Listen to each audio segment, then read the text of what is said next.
नमस्कार महाराष्ट्र. या तमाम विद्यार्थ्यांना, महाराष्ट्रातील तमाम विद्यार्थ्यांना माझा नमस्कार. आज गाईज मी 8th स्टँडर्डचं म्हणजे 8वीचं फर्स्ट लेसन, मराठीचा फर्स्ट लेसन म्हणजे फर्स्ट लेसन नाही येतो, पोयम आहे, म्हणजे एक कविता आहे, ती आपण सुरुवात करणार आहे. तिचं नाव आहे आम्ही चालू हा पुढे वारसा. त्या अगोदर ह्या पोयम म्हणजे या कवितेबद्दल सांगण्याच्या अगोदर मला असं वाटतं की काही शब्दार्थ आहेत ते व्हिडिओ स्टॉप करून तुम्ही लिहिल्या पाहिजे. तर आपण एक एक याचे भावार्थ आज आपण समजून घेणार आहोत आणि सोप्या रीतीने ते बघणार आहोत. सगळ्यात महत्वाचं गोष्ट म्हणजे आज मराठी चालू करताना आज ही कविता देण्याचं कारण काय हे समजणं पहिलं गरजेचं आहे. आणि दुसरी महत्वाची गोष्ट, ह्या कवितेबद्दल प्रश्न उत्तरे म्हणजे मुळातच प्रश्न उत्तरे असे काही येत नाही, पण ही फक्त आपल्या अंडरस्टँडिंगसाठी. काय लोक म्हणजे ओमिट करतात, डायरेक्ट फर्स्ट पोएम सोडतात, सेकंड लेसन पासून सुरुवात करतात. असं नाही गाईस, सगळ्या गोष्टीला महत्व आहे, ते समजणं तुम्हाला गरजेचं. तर चला आपण बघूया. तर गाईस, आम्ही चालू हा पुढे वारसा. वारसा म्हणजे परंपरेने आपण जे चालवत येतो, म्हणजे काय चालवतो, उत्तम मार्ग, म्हणजे शिक्षकांनी दिलेले आपल्याला जे ज्ञान आहे, ज्ञानरूपी, म्हणजे आपण ज्याला बोलतो की नॉलेज आम्हाला दिलंय, त्या नॉलेजच्या त्या मार्गावर त्या डिसिप्लिन, म्हणजे त्या डिसिप्लिनने आपण वागतो, उत्तम राहतो, उत्तम मनुष्य म्हणून समाजामध्ये आपण ओळखले जातो. तर आपण ही कविता जी आहे, ही कविताचे श्रेय जगदीश खेबुडकरांना जातं.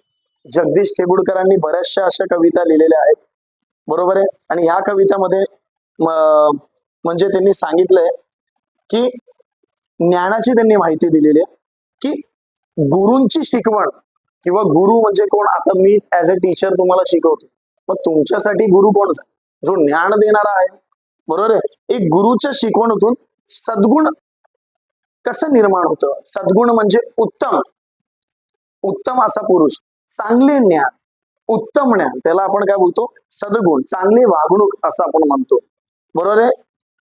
हे सद्गुण जेव्हा तुमच्यामध्ये निर्मिती झाले तर तुम्ही कुठल्या कार्याला लागतात, सत्कार्याला लागतात. आज देश किती महागाईने खोळंबलेला आहे बाळांनो. तुम्ही बघताय देशामध्ये काय काय चाललंय, कुठले सद्गुण चालले, कुठले गुण लोकांकडे राहिले. आज कोणी कोणाला विचारत नाही, जो तो आपला स्वतःपुरताच बघतो, परावलंबी झालाय, बरोबर आहे. बर, मग हे अशा बऱ्याचशा गोष्टी आहेत, त्या आपण एक एक भावार्थातून बघणार आहोत. असं बोलायला भरपूर आहे गाईस, फक्त समजून घेणं इतपत माझं इच्छा आहे. तर पहिला भावार्थ मी वाचतो. गुरुने दिला ज्ञानरूपी वसा, गुरुने दिला ज्ञानरूपी वसा, आम्ही चालवू हा पुढे वारसा. बर, आता मुलं शाळेत शिकत असताना प्रार्थना करतात नाही का, म्हणजे पहिला दिवस असतो शाळेचा, तेव्हा आपल्याला गुरु किंवा पहिला दिवस असो किंवा कुठलाही दिवस असो, आपल्याला त्या वेळेस गुरु आपल्याला ज्ञानरूपी आपल्याला काय देत असतात, सद्गुण देत असतात, शिक्षण देत असतात. या शिक्षणाच्या प्रवासामध्ये शिकत असताना बाळांनो, तुम्हाला वेगवेगळ्या प्रकारचं ज्ञान, तुम्हाला व्हॅल्यूज म्हणजे एक मूल्य, तुम्हाला तत्व म्हणजे प्रिन्सिपल्स, की अरे मनुष्य म्हणून तुम्ही काय जगले पाहिजे, हे ज्ञान देत असतात. कारण मुलांना जर डिसिप्लिन नसेल, तुमच्या आयुष्यामध्ये काही तत्व नसेल, तुम्हाला करायचं काय हेही तुम्हाला जर माहित नसेल, तर तुमचं म्हणजे आपल्यात आणि त्या प्राण्यांमध्ये जगण्यामध्ये काय अंतर राहिला. प्राणी आणि आपण सारखेच, बरोबर की नाही. मग त्यामुळे असे आदर्श गुरुजी आपल्याला लागतात किंवा आदर्श शिक्षक लागतात. त्यामुळे आदर्श शिक्षणाची एक ओढ निर्माण होते, असे या गुरुने दिलेले ज्ञानरूपी वसामधून आपल्याला सांगतोय. ही जर वसा म्हणजे ही परंपरा, आज संतांची भूमी आपण म्हणतो. संतांनी काय केलं, आध्यात्मिकेचे ज्ञान दिलं, त्या आध्यात्मिकेच्या ज्ञानातून एक उत्तम पुरुष तयार झाला, बरोबर आहे. त्याच अनुषंगाने हे गुरुने दिलेले आम्हाला जे ज्ञानरूपी आहे, तोच ज्ञानाचा दिवा आम्ही आमच्या पुढच्या वारसापर्यंत चालू. मग पुढचा वारसा म्हणजे काय, का तुम्ही म्हातारे होणार नाही? का तुमचे लग्न होणार नाही? होणार ना सर. म्हणजे तुम्ही पण मोठे होणार. मग जेव्हा तुम्ही मोठे होणार तर तुम्ही येणाऱ्या पिढीला काय मेसेज देणार, काय संदेश देणार, काय सांगणार, तुम्ही काय उपदेश देणार? सर आम्हीच चांगलं नाही शिकलोय तर त्यांना काय आम्ही चांगलं शिकवू? मग कोणाला कोणतरी हा वारसा चालू ठेवावा लागेल ना, ठेवावा लागेल का नाही? तर म्हणून असं दिलंय, गुरुने दिले ज्ञानरूपी वसा, आम्ही चालू हा पुढे वारसा. आलं लक्षात? चला पुढचं आपण बघूया. पुढचा भावार्थ, पिता बंधू स्नेही तुम्ही माऊली, पिता बंधू स्नेही तुम्ही माऊली, तुम्ही कल्पवृक्षातळी सावली, तुम्ही कल्पवृक्षातळी सावली, तुम्ही सूर्य आम्हा दिला कवडसा. बर, आता नीट बघा. म्हणजे पिता म्हणजे आमचे वडील, तुम्ही आमचे कोण आहेत? कधी कधी शिक्षकाला सगळे रोल प्ले करावे लागतात.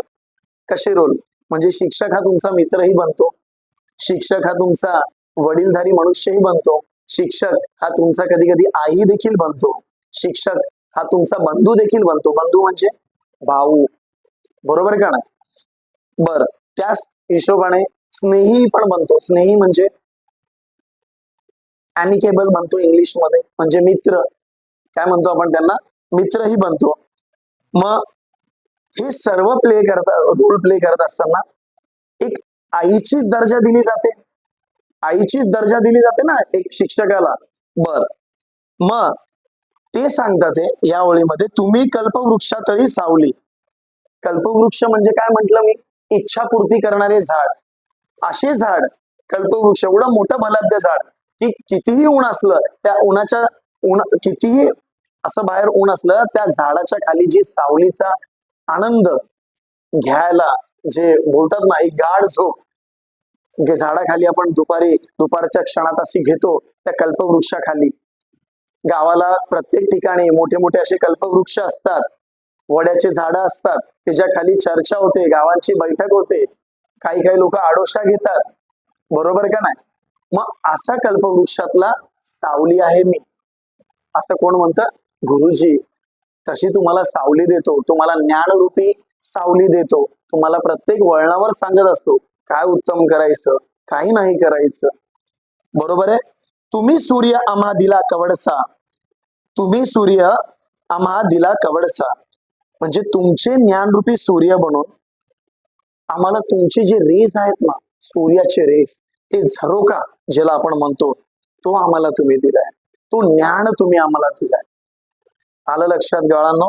तर त्याचप्रमाणे मी तुम्हाला दोन भावार्थ सांगितले. गुरुने दिला ज्ञानरूपी वसा, आम्ही चालू हा पुढे वारसा, पिता बंधू स्नेही तुम्ही माऊली, तुम्ही कल्पवृक्षातळी सावली, तुम्ही सूर्य आम्हा दिला कवडसा. हे पण मी तुम्हाला सांगितलं. तर बाळांनो, पुढे आपण हे घेणार आहोत, पुढचा भावार्थ बघणार आहोत. जिथे काल अंकुर बीजातले, जिथे काल अंकुर बीजातले, तिथे आज वेलीवरी ही फुले, फुलद्रुप फलद्रुप हा वृक्ष व्हावा तसा. म्हणजे आपण बघितलं असेल की जमिनीमध्ये शेतकरी पहिला काय पेरतो? बीज पेरतो. काय पेरतो? शेतीमध्ये कधी बघितलंय? म्हणजे ग्रामीण भागातल्या मुलांना ह्या गोष्टीचं ज्ञान असेलच, पण बरेचसे शहरीकरणातले मुलं, त्यांना ह्या गोष्टीचं ज्ञान नसतं. म्हणजे शेतामध्ये जेव्हा पीक टाकायचं असतं तेव्हा बीज रोवले जातात. तसेच तुमच्यामध्ये पहिला बीज, ज्ञानाचे बीज रोपण कुठून सुरू होते? नर्सरी, किंडर गार्टन पण म्हणतो आपण, बाल शिशु वर्ग पण म्हणतो आपण मराठीमध्ये, बरोबर का नाही? तिथून तुमची पहिला बीज रोपणाची सुरुवात होते, बरोबर आहे? ओके. मग ह्या बीजाला जेव्हा पाणी मिळतं, सूर्याचा प्रकाश मिळतो, सर्व उत्तम मिळतं, तेव्हा त्याला काय फुटतात? अंकुर. काय फुटतात? अंकुर फुटतात. आणि अंकुर फुटले तर त्यामधून वेली निर्माण होतात. काय निर्माण होतात? वेली निर्माण होतात. आणि ते वेलींना फुले येतात. कालांतराने जसे जसे काळ निघून जातो तर तसे ते मोठे होतात, ते वेली मोठे होतात, आणि त्या वेलींना फुलं निर्माण होतात. आणि ते फुलं आज तुम्ही आम्ही आहात बाळांनो. आणि त्या फुलांमधून चांगले उत्तम उत्तम काय निर्माण होतात? फळ. काय निर्माण होतात गाईस? फळ निर्माण होतात. आणि हे फळ कोण आहेत? हे तुम्ही आहेत गाईस. कारण हे फळ तुम्ही गोडव्याचे आहात, तुम्ही गोडवा देणारे फळ आहात, बरोबर आहे. आणि फलद्रूप हा वृक्ष व्हावा तसा, म्हणजे त्याचप्रमाणे हे ज्ञानरूपी जे आहे, ज्ञानरूपी म्हणजे नॉलेज, विजडम आपण म्हणतो, हे ज्ञानाचे फळ या वृक्षाला पण आपण देऊ शकतो. वृक्षाला पण ज्ञानाचे फळ आपण देऊ शकतो आणि त्याच्यापासून आपण ते एक बोलतात ना, त्याच्यापासून ते ज्ञान घेऊ शकतो. म्हणजे एक वृक्ष म्हणजे कोण गाईस? म्हणजे कसं सांगितलंय, एक अवस्था सांगितली. जसं तुमची अवस्था होती, जशी माझी होती. अवस्था अशी की जन्माला आलो, बाळ होतो, बाळापासून थोडा बोलतात ना एक एक लहान मुलाच्या अवस्थेमध्ये आला, लहान मुलामधून मग एक तरुण अवस्था निर्माण झाली, तरुण झाल्यानंतर म्हणजे विवाहित तरुण होतो, त्यानंतर वयस्कर होतो. मग हे वयस्कर झाल्यानंतर येणारा जी जनरेशन आहे त्याला पण येणारे म्हणजे वारसा आहे, परंपरा आहे, त्यालाही तुम्ही काय देतात? काय देतात? ज्ञान देतात. हेच उदाहरणातून त्यांनी सांगितलं आहे. पुढे बघूया. शिकू धीरता, शूरता, वीरता, धरू थोर विद्ये सेवे नम्रता, मणी ध्यास हा एक लागो असा. म्हणजे जर गुरुनी दिलेले जे ज्ञान आहे, त्या गुरुच्या ज्ञानातनं तुम्ही काय शिकता?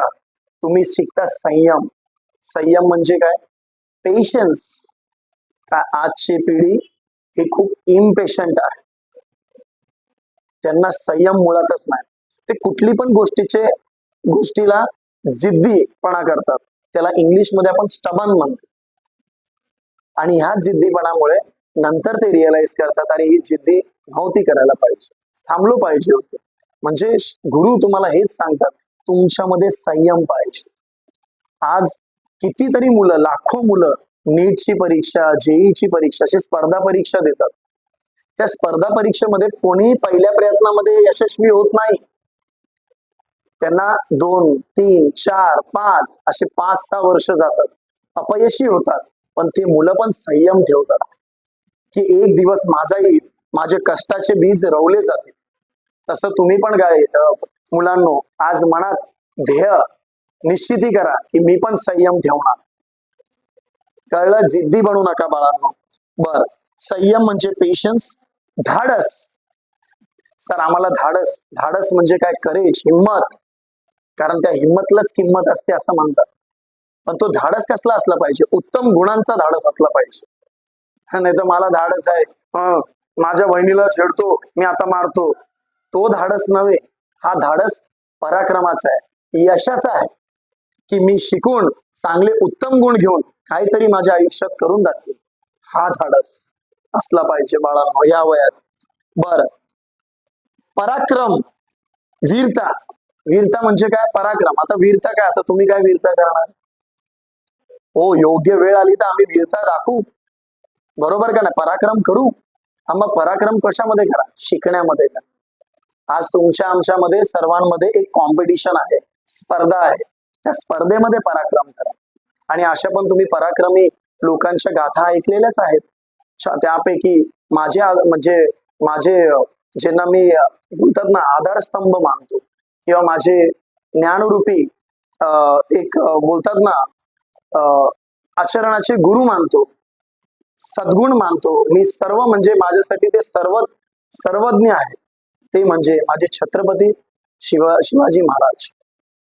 त्यांच्याकडून घेण्यासारखं राजा असंही राजा होणे नव्हे, माहितीये ना, असा राजा पुन्हा झाला नाही. जो पराक्रमी होता, शूर होता, धैर्यवान होता. बऱ्याचशा गोष्टी आहेत सांगण्यात. तर गाईस, तुमच्यामध्ये पण असे पराक्रम गाजवणारे किंवा कोणी असेल त्यांना तुम्ही आपला आदर्श व्यक्ती बनवला पाहिजे. त्याला इंग्लिश मध्ये आपण आयडल म्हणतो. आपला एक आयडल सेट केला पाहिजे. ओके, बर. थोर ज्ञान प्राप्त, इथे काय लिहिलंय? बर, धरू थोर विद्ये सेवे नम्रता, मणी ध्यास हा एक लागो असा. थोर ज्ञान प्राप्ताने आपल्याला, जर आपलं थोर म्हणजे एकदम उत्तम ज्ञानाने, नॉलेजेबल पर्सन झाल्याने तुमच्यामध्ये एक गोष्ट निर्मिती होते, ती म्हणजे नम्रता.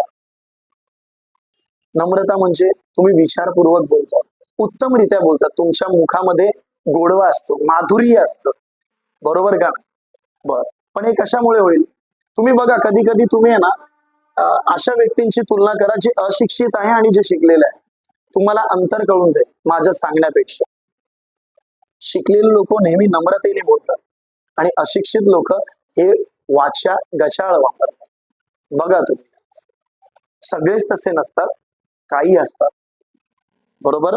ओके, हा एकच ध्यास तुमच्या मनाला लागला पाहिजे guys, की ज्ञान घ्यायचंय आपल्याला, आपल्या ज्ञानाच्या शिकवणीतून आपल्याला संयम, धाडस आणि पराक्रम करायचंय, आणि याच्यानेच आपल्याला हाच एक ध्यास, म्हणजे हा ध्यास म्हणजे एक एक बोलतात ना गोल सेट माझ्यामध्ये, मी हाच, माझी शपथ आहे, हाच माझा ध्यास आहे, तो मी पूर्ण करणार.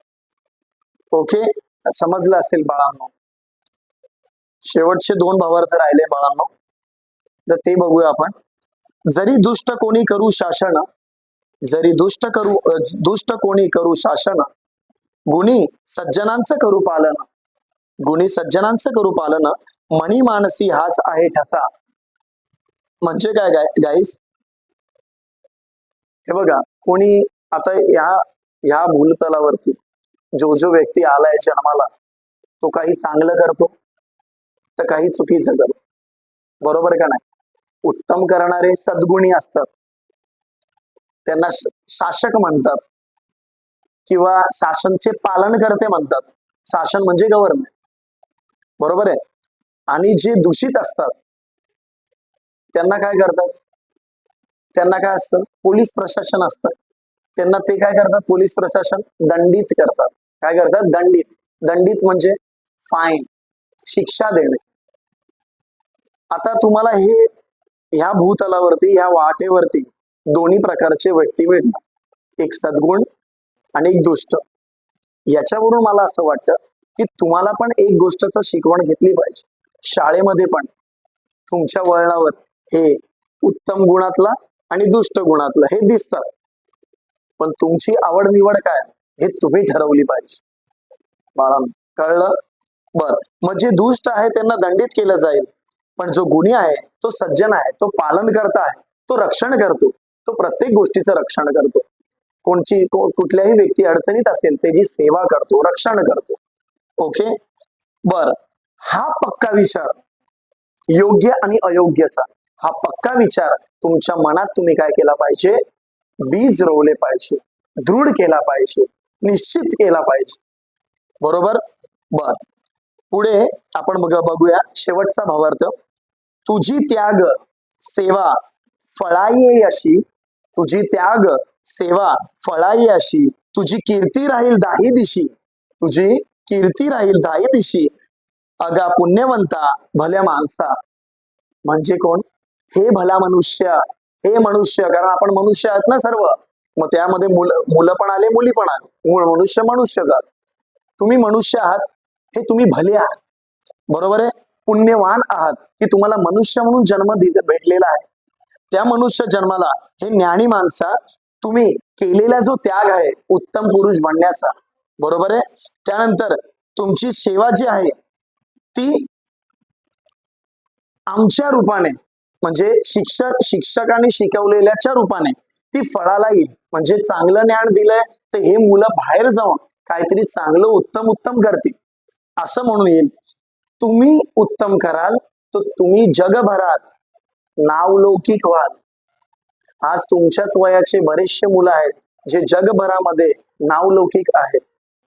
पद्मानंद माहितीये, त्यानंतर असे बरेचसे बाल विद्यार्थी आहेत, ते म्हणजे त्यांनी आपले जगभरामध्ये नावलौकिक केले. तर मग जगभरामध्ये नावलौकिक करण्यासाठी काय केले पाहिजे? काही लोक स्पोर्ट्स मध्ये जातात, बरोबर आहे? काही लोक शिक्षणाच्या क्षेत्रातनं वावरतात, पूर्ण जगभरात नाव करतात. काही बोलतात ना बिझनेसच्या रूपाने हे करतात. काही लोकांमध्ये काही कला असतात त्या रूपामध्ये करतात. मग ह्या शिकवण तुम्हाला उत्तम माणूस असं बनवतो. आणि शेवट एवढंच सांगेल की तुमची जी ही महानता आहे, ही कीर्ती आहे, ही 10 दिशांमध्ये पसरली जाईल. 10 दिशां म्हणजे कुठली दिशा? 10 दिशा म्हणजे पूर्ण जगात, पूर्ण विश्वात तुमची नावलौकिक होईल. त्यासाठी तुम्हाला उत्तम मनुष्य म्हणून बनावं लागेल. आणि त्या उत्तम पुरुष किंवा उत्तम मनुष्य असं जर तुम्हाला बनायचं असेल तर तुम्हाला चांगलं शिकून, चांगलं मोठं होऊन आपलं ज्ञानाचं दिवा इतरांना पेटून दिला पाहिजे. ज्यांच्या इथे अंधार आहे त्यांच्या इथे तुम्ही तो दिवा, ज्ञानाचा दिवा पेटवला पाहिजे. आज मुलींना शिक्षण नसतं मिळालं जर कोण नसत्या तर सावित्रीबाई फुले. आज तुम्हाला शिक्षण नसतं बाळांनो, मग आज महात्मा ज्योतिराव फुले यांची कोण, यांची गृहिणी सावित्रीबाई फुले, त्यावेळेस ते शिकलेले नव्हते, पण आपल्या नवऱ्याने चालवलेला जो वारसा आहे तो आपण येणाऱ्या पिढीला चालून त्यांना ज्ञानाचा दिवा देऊ. त्यांनी किती कष्ट भोगलेत त्यासाठी, तेव्हा तो दिवा आज जगभरात पसरलेला आहे. आज भारतात तरी पसरलाच आहे. नाही तर आपल्याला फक्त पाश्चात्य शिक्षणच माहित होतं. पण तुम्ही बोला पाश्चात्य शिक्षण काय? Western education. तर गाईज लक्षात ठेवा, प्रत्येक विद्यार्थ्याला माझं एक आश्वासन आहे, शाळेमधले शिक्षक कसेही असो, चांगले असो वाईट असो काही असो, तुमच्या नजरेमध्ये त्यांचा दर्जा उत्तमच पाहिजे. आई वडिलांना आपण कधी कधी वेठीस धरतो, पण कधी कधी त्यांचा आनंदही आपल्याला गगनात भावत असतो. त्यांना आपण कधी कधी आचरणही करतो. तर बाळांनो, कधीच टीचरांना, गुरूंना दुखी नका करू, उलट बोलू नका.